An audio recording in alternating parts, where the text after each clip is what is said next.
Hello students, welcome back to another session of maths class.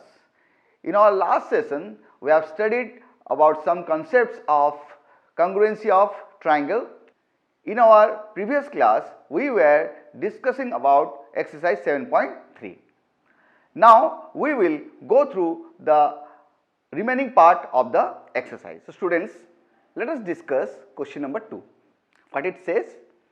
AD is an altitude of an isosceles triangle ABC in which AB is equal to AC. Show that AD bisects BC and AD bisects angle A. Okay. So, let us discuss the solution. Okay. So, students, as per the given data, I have constructed a diagram. So, as per the data, let us consider triangle ABD and ACD. Okay. In triangle ABD and triangle ACD, what we have? We have AB is equal to AC. It is given. Fine. AD is equal to AD. It is common. It is a common side. What else? Angle ADB is equal to angle ADC. Because it is 90 degree. Because AD is the altitude. It is the altitude. That means what we have now? We have two sides and a right angle. Now we can say that it implies triangle ABD is congruent to triangle ACD by RHS rule. Isn't it? We have two sides and a right angle, and we know that RHS says if two sides and a right angle is there, then we can go for the RHS congruency. So, as triangle ABD and triangle ACD are congruent, that means BD is equal to CD. So, which is the first bit? BD is equal to CD. Okay. Why? CPCT. Again, that means it implies AD bisects BC. Proved. The second bit, angle BAD is equal to angle CAD. Angle BAD is equal to angle CAD, again CPCT. That implies AD bisects angle A. Angle A.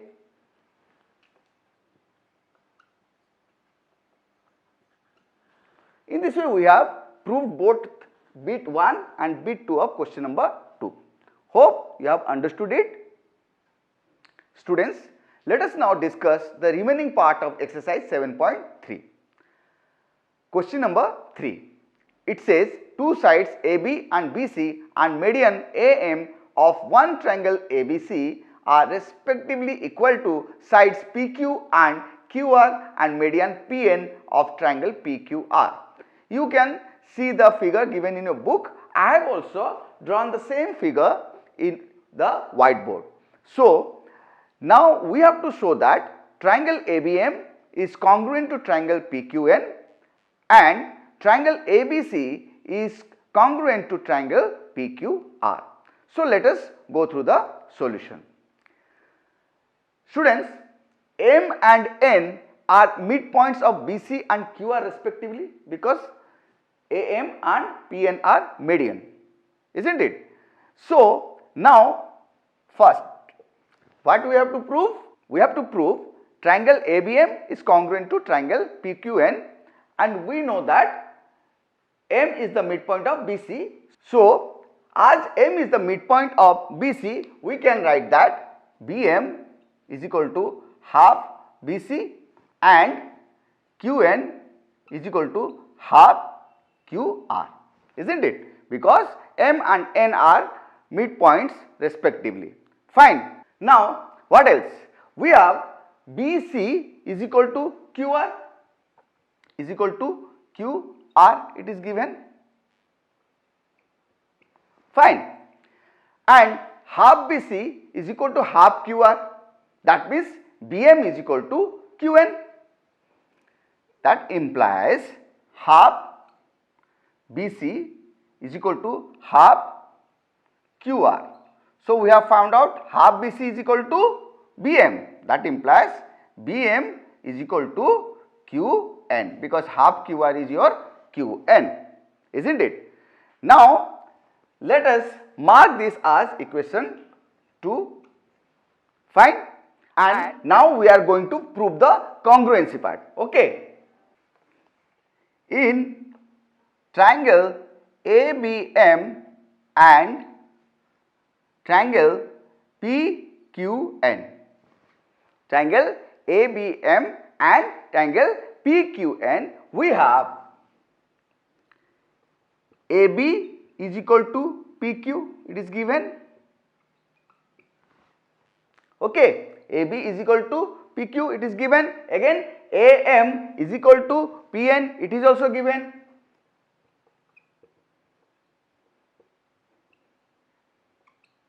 Fine. So we have now two datas which are for the congruency purpose, but we need another data. What else? That is BM is equal to QN, as we have proved it.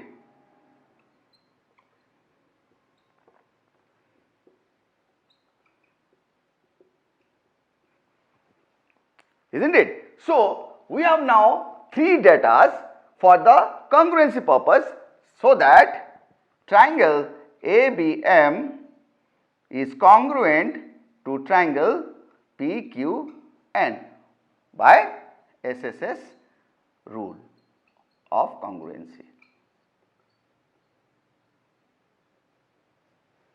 Fine.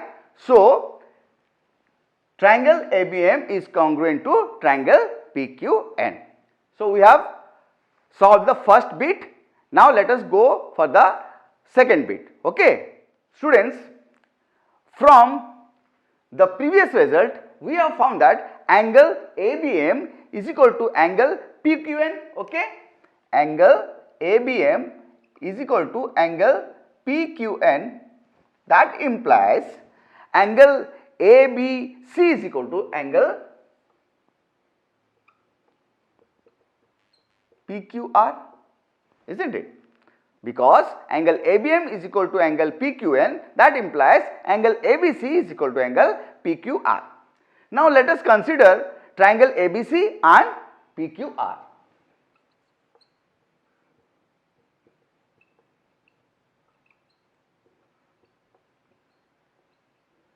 Okay, here AB is equal to PQ, it is given.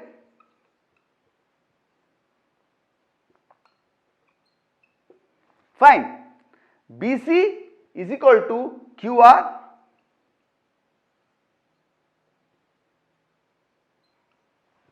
And angle ABC is equal to angle PQN, already proved.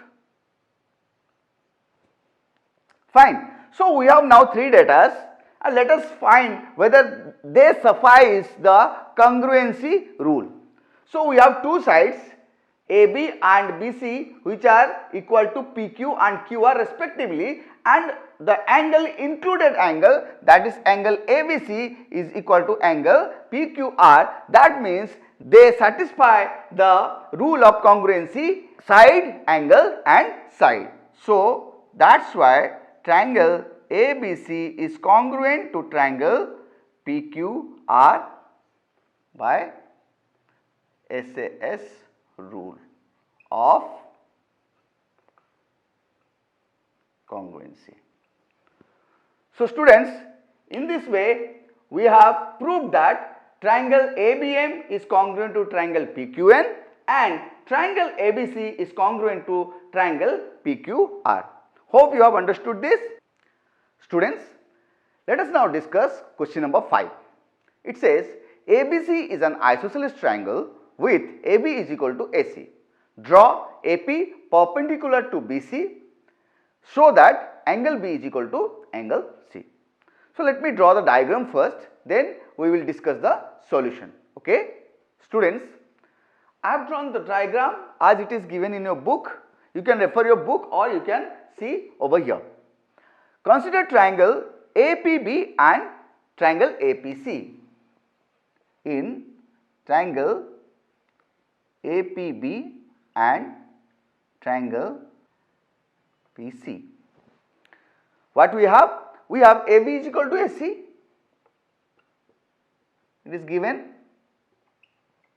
Fine. Now AP is equal to PA. It is common. Okay. And angle APB is equal to angle APC. Angle APB is equal to angle APC because they are 90 degree each. Fine. So that's why triangle APB is congruent to triangle APC by RHS rule of congruency.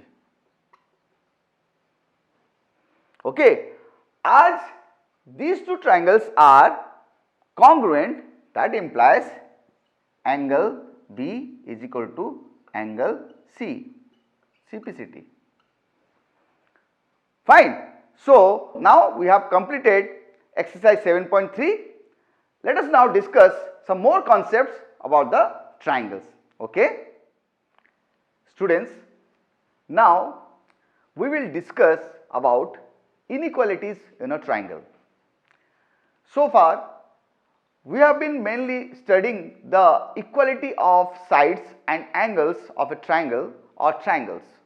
Sometimes we do come across unequal objects. We need to compare them. For example, as given in your book, line segment AB is greater in length as compared to line segment CD, and angle A is greater than angle B. Let us now examine whether there is any relation between unequal sides and unequal angles of a triangle. For this, you need to perform the activity that is given in your book. So let me draw the diagram and we will discuss through the diagram, and you can do this activity at your home. Okay?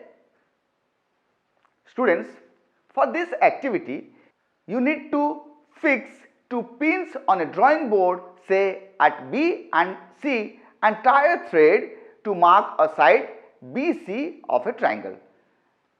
This is a representation through a diagram.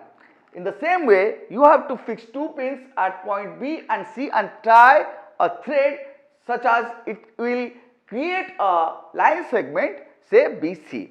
Fix one end of another thread at C and tie a pencil at the other free end.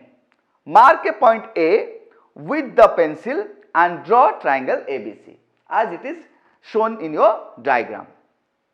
Now shift the pencil and mark another point A dash. Now you need to shift the pencil from A to A dash and mark it as A dash.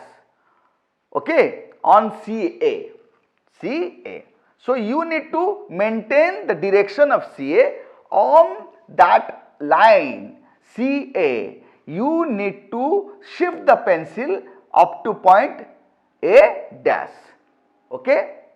Now you can observe that A dash C is greater than AC, isn't it? A dash C is greater than AC. It is quite obvious. Join A dash and B to complete the triangle A dash BC. What can we say about angle A dash BC and angle ABC dash? Compare them. What do you observe?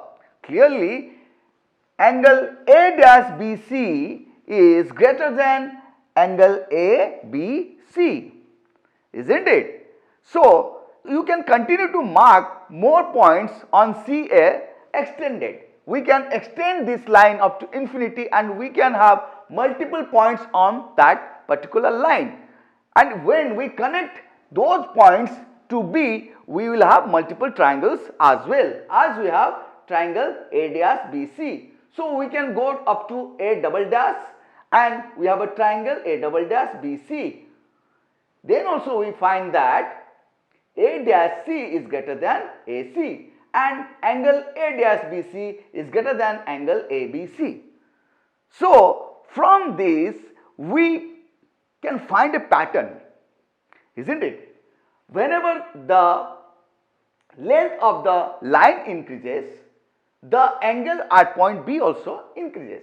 See, initially it was AC, angle ABC. When it goes to A dash and C, as A dash C is greater than AC, angle A dash BC is greater than angle ABC. In the same way, when we have extended it up to A double dash, as A double dash C is greater than AC, angle A double dash BC is greater than angle ABC, and so on. We can go up to infinity. Okay. So students, we have observed that as the length of the side AC increased, by taking different points of A, the angle opposite to it, this is AC, angle opposite to AC is B. So when we have increased the length of AC towards A, angle B is also increased. So let us now consider another activity. Okay. In this activity, you need to construct a scalene triangle, that is a triangle in which all sides are of different lengths, and measure the lengths of the sides. You can construct any kind of scalene, just you need to concentrate that the length of each side is different from each other. One of the diagram is given in your book. You need not to follow that particular diagram. You can draw a scalene triangle by yourself. Now just measure the angles. What do you observe? In your triangle, you will find that the angle that is opposite to the largest side of the triangle will be of larger value or will be of largest value. That means if side BC is the largest side of your triangle and if angle A is opposite to angle BC, then angle A will be the greatest angle of that particular triangle. Same way, if AC is the smallest side of your triangle, then the angle B, if it is opposite to side AC, then will be the smallest angle of your triangle. So in that way, we arrive at a very important result of inequalities in a triangle. It is stated in the form of a theorem. Let us discuss that. That is your theorem 7.6. If two sides of a triangle are unequal, the angle opposite to the longer side is larger or greater. I repeat, if two sides of a triangle are unequal, the angle opposite to the longer side is larger or greater. We may also prove this theorem by taking a point P on BC such that CA is equal to CP, as it is given in your figure 7.43. You need to draw this triangle ABC, and by taking a point P on BC such that CA is equal to CP, we can perform another activity to prove the theorem. Okay. So students, let us perform another activity. Draw a line segment AB with A as center and some radius. Draw an arc and mark different points, say P, Q, R, S, T on it. Okay. So let me draw the diagram first, then we will discuss this activity. Okay. So students, I have drawn the diagram as it is given in your book for the activity. You can also draw the same and perform the activity. Okay. So draw a line segment AB with A as center and some radius. So I have taken the radius as AP. Fine. I have taken the radius as AP and I have drawn an arc and I have some points P, Q, R, S, T. Okay, they are separated from each other and they lie on the same arc. So I have joined these points with point A. Let us now join the points with point B. I have joined point P with B. Let us now continue from Q.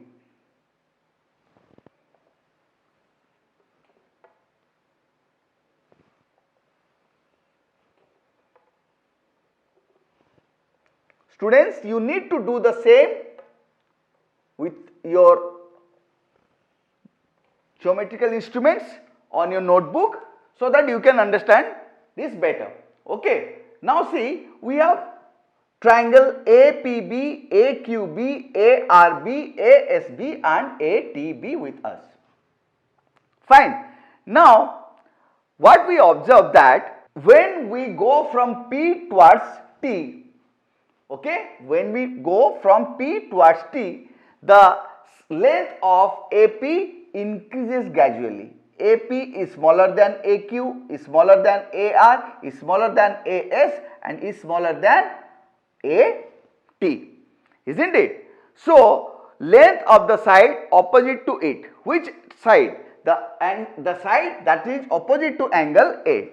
The side that is opposite to angle A keeps on increasing.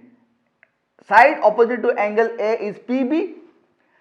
With the increase of side AP, which is opposite to angle B, the side opposite to angle A is also being increased.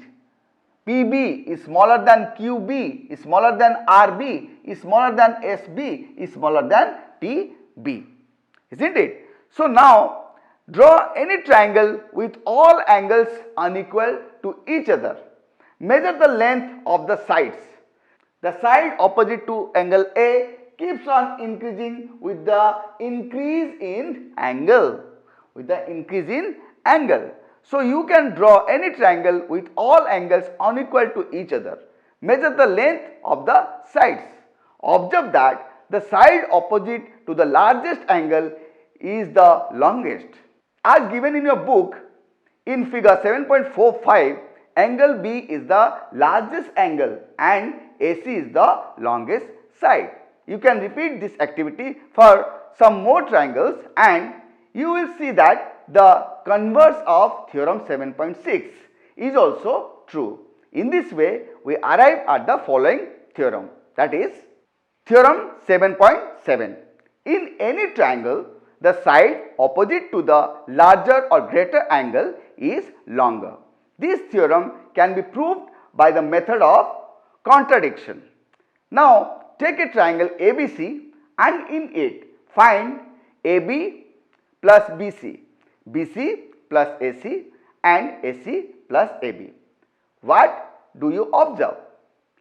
You will observe that AB plus BC is greater than AC, BC plus AC is greater than AB and AC plus AB is greater than BC.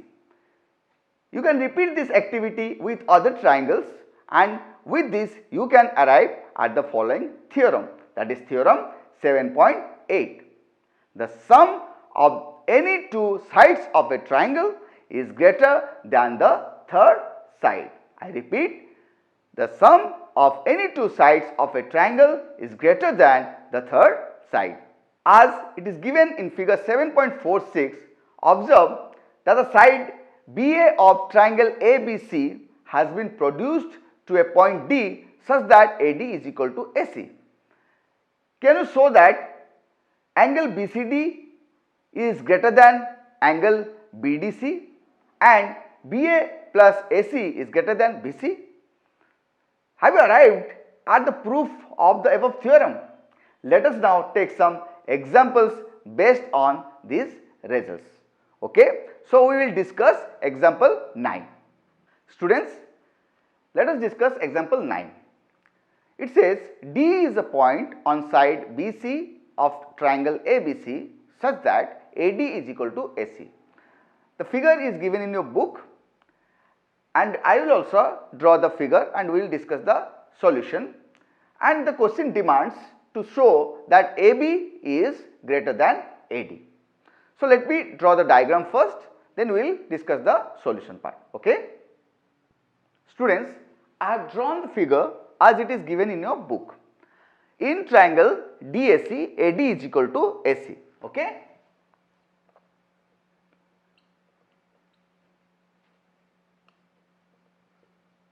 It is given.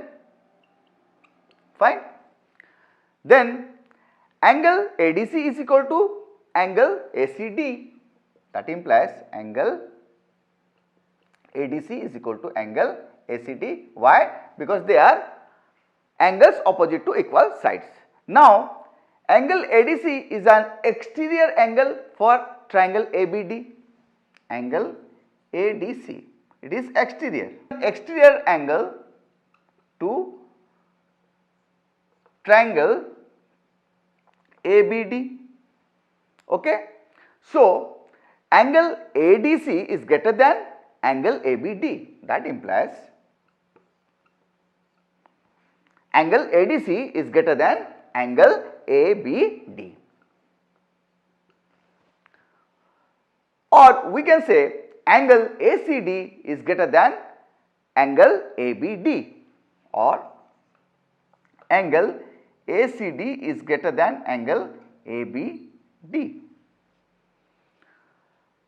Or also we can say angle ACB is greater than angle ABC. Angle ACD is greater than angle ABC, because ABD is nothing but ABC. So we can say angle ACD is greater than angle ABC. That implies AB is greater than AC. AB is greater than AC. Why? Because sides opposite to larger angle in triangle ABC. AB is the side opposite to larger angle in triangle ABC. Or I can say AB is greater than AD. Why? AD is equal to AC, because AD is equal to AC. Fine. Now, as per the requirement, we have come to the conclusion of the solution. Hope you have understood this example. So, students, in our next class, we will discuss some more concepts about the triangles. Okay? Till then, keep smiling, take care, thank you.